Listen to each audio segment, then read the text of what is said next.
इस्लामाबाद का सबसे बड़ा सरकारी अस्पताल पिम्स एहतजाज की जद में 15 दिन से ओपीडी बंद, जबकि डॉक्टर्स ने ऑपरेशन थिएटर बंद करने की धमकी दे दी। मरीजों को क्या मुश्किलात हैं, जानते हैं दुनिया न्यूज़ की नुमाइंदा इस्मा शौकत से।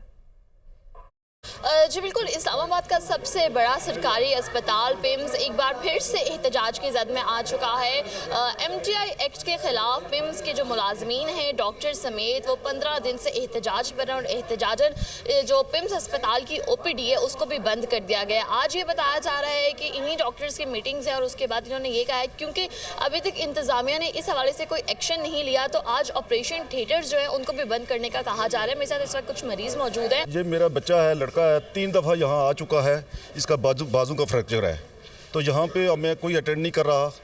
तो हम इतनी दूर से आते हैं, इतनी परेशानी से वापस जाते हैं। अपने स्टाफ का ना करें, इन मरीजों का तो करें जिसके लिए ये हॉस्पिटल बना हुआ है। हॉस्पिटल ही बंद कर दें। क्या ज़रूरत है लोगों को ऐसे सड़कों पर घसीटने की। गिलगित से आए हैं, ये हम इधर भटक रहे हैं, डॉक्टर नहीं है। ये कह रहे हैं कि हड़ताल है, तो हम कहाँ जाएं, किसके पास जाएं, किसके पास चेकअप करवाएं।